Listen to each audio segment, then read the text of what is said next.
Hi there, I'm Jake Moss, a language and communication trainer for the Language Institute Idiom. And for the next 3 minutes, I'm also that overweight middle-aged man who's sitting in his underwear writing the love advice column for an overpriced magazine. Now, I often get students asking me to help them prepare for a first date coming up on the weekend. Well, I don't really, but first dates can be hard and they can make you nervous and say things like, "Your smile reminds me of my grandmother's," or "You try out your Batman impression on her." We've all been there. Now, what can be even more nerve-wracking is if your date is an immigrant. Not because of all the stares that you'll get from the other people. I mean, we're living in the 21st century. America has a black president. Prince William and Kate's baby looks a little bit Asian, if you look at it from far away. But anyway, the reason why it will add to your nerves is because you will have to speak in English. And that's what I'm going to help you with. The main thing people do on first dates is ask questions. So I'm going to give you a foolproof recipe to asking questions in English. In a grammatically correct way, of course. Nobody wants your date storming out of the restaurant because you were grammatically incorrect. Now here's the secret. The only word you need to know is quasam.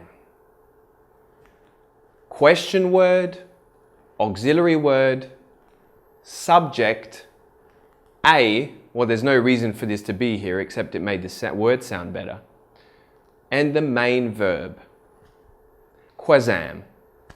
For example, what would you say if I told you I watched a YouTube video for first date advice before meeting you tonight?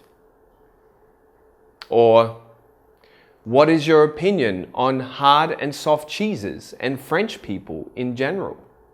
But the quasam trick is only useful for open-ended questions. As for yes or no, or multiple choice questions. When asking for general information about them, you begin the sentence with do. For example, do you think Prince William and Kate's baby looks a little Chinese? If you're asking a question about their past or something about their past in general, begin with the past form of the verb do, which is did. For example, did you notice I'm not wearing any underwear? Then there's the common have you ever questions, often asked on dates, which is used when you want to ask somebody if they had a certain experience since the time they were born. For example, have you ever dated a guy who can do the moonwalk on his hands? And if you want to ask one of those hypothetical questions, remember to start with if. Remember, these questions have two parts. The hypothetical or imaginary clause and the questioning of the effect. For example, here's a sentence right now. If today was the last day of your life, what kind of underwear would you be wearing? Now, that's all for this video lesson brought to you by the Language Institute Idiom. Be sure to subscribe to our YouTube channel. We look forward to hearing from you soon.